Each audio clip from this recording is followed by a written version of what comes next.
Bismillahirrahmanirrahim. Assalamualaikum warahmatullahi wabarakatuh. Hai Bunda yang dirahmati Allah, anak-anakku soleh-solehat. Ketemu lagi ya di tematik 4 sub 3 pembelajaran 1 sampai 3. Anak-anak, untuk tujuan pembelajaran yang pasti anak-anak itu menyimak ya, kemudian dapat melakukan tugas yang diperintahkan oleh guru, kemudian dapat mengelompokkan maupun menemukan benda-benda yang termasuk benda memiliki bidang datar maupun bidang ruang. Nah, karakter yang ingin dibentuk yaitu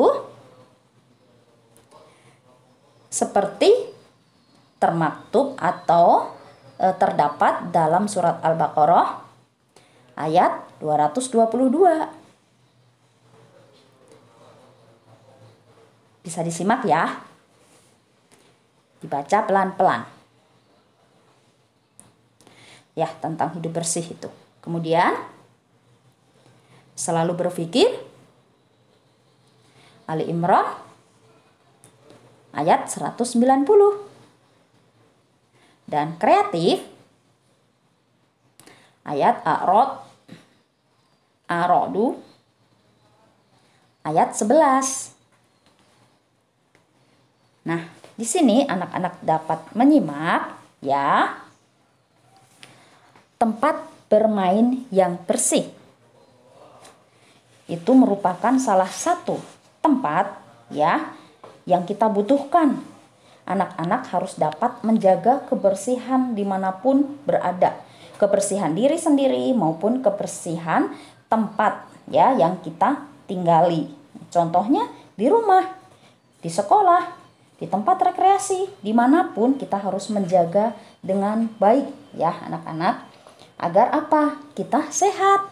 Karena menjaga kesehatan dan kebersihan lingkungan itu juga termasuk kewajiban kita sebagai seorang muslim. Coba amati ya gambar ini, halaman 109. Apa itu? Terdapat apa itu ya? Nah, kemudian anak-anak tuliskan itu ya. Yang anak-anak simak, kemudian tuliskan tempat bermain yang bersih. Ciri-cirinya bagaimana itu? Contohnya, lingkungannya bebas sampah ya. Kemudian tersedia tong sampah sesuai dengan jenis sampahnya dan tertutup ya, itu tempat sampahnya. Kemudian fasilitas bermain yang tidak rusak, harus bersih ya dari debu maupun genangan air. Di antaranya itu ya anak-anak ya. Cari sendiri ya, yang lain pasti masih banyak. Nah, bedanya apa dengan tempat yang kumuh dan becek? Harus dibersihkan. Nih, tempat bermain itu yang kumuh ataupun becek, apakah kita nyaman bermain di tempat yang seperti itu? Tentu tidak ya. Tentu tidak akan nyaman kalau misalnya bermain di tempat yang seperti itu. Nah, ada halaman 126 ya anak-anak ya. Coba dapatkan informasi apa itu yang bisa diperoleh dari hal tersebut. Nah, untuk mengisi halaman 128. Maaf, 126 ya. Di situ anak-anak dapat mengisi ya untuk kosakata. Contohnya noda atau kotoran berupa bintik-bintik kecil. Ya, coba diisikan itu ya. Ada 1, 2, 3 yang harus diisi. Tempat yang berair, contohnya apa? Nanti yang cocok. Kemarin sudah belajar ya. Tentu sekarang melanjutkan insya Allah mudah ya. Nah, anak-anak, kita pun akan mengenal tentang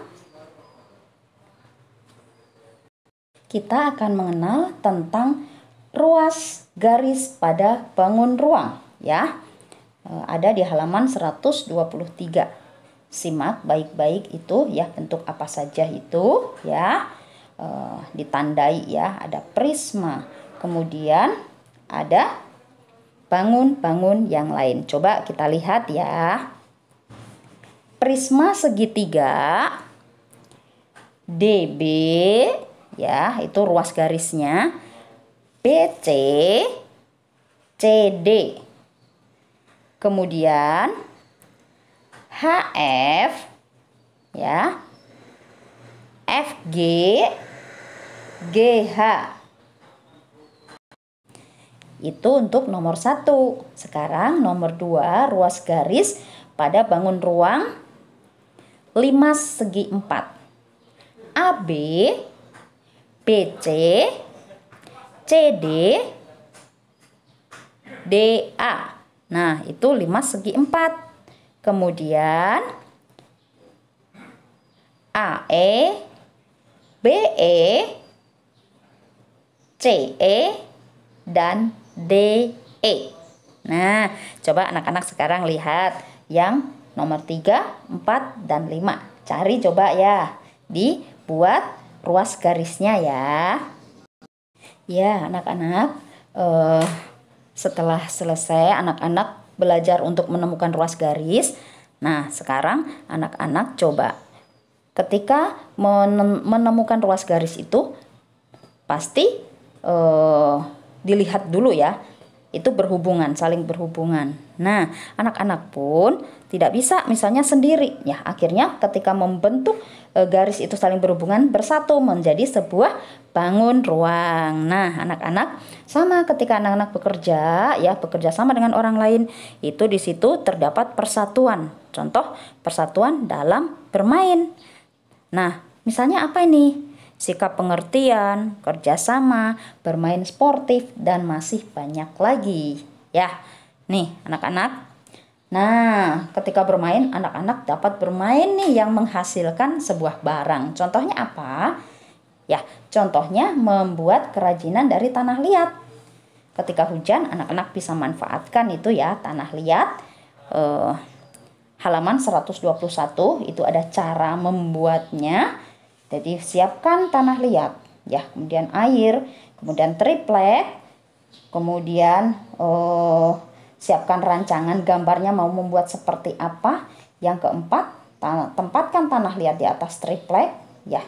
Nah, cara untuk membentuk bendanya dengan cara dipijit-pijit ya, atau dipijat-pijat menjadi bentuk yang diinginkan. Nah, kemudian dihaluskan ya. Boleh menggunakan alat ya, alat bantu. Apa itu alat bantunya?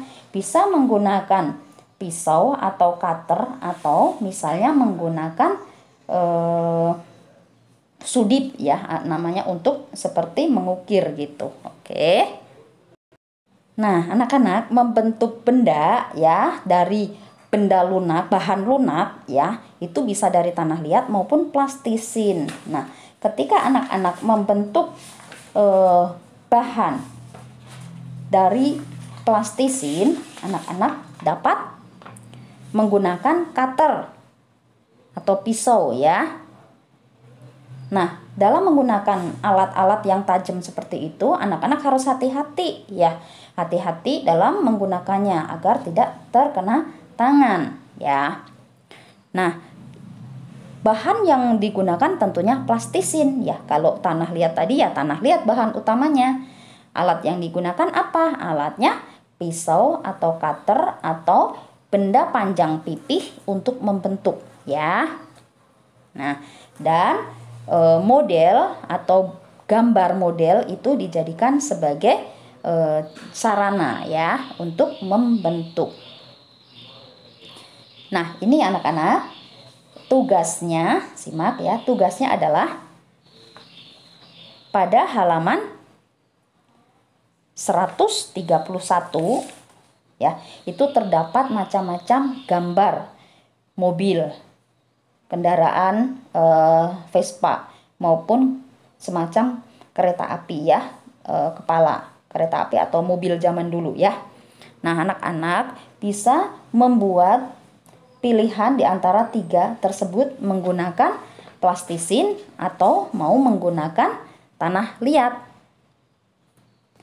Ya, tugasnya halaman 131 difoto dan dikirim melalui Telegram.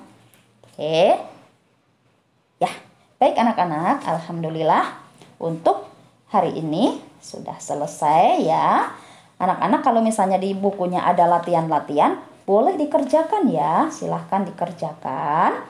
Nah, agar anak-anak lebih paham, dibaca yang teliti. Baiklah, alhamdulillah. Jazakumullah khairan katsira. Wassalamualaikum warahmatullahi wabarakatuh.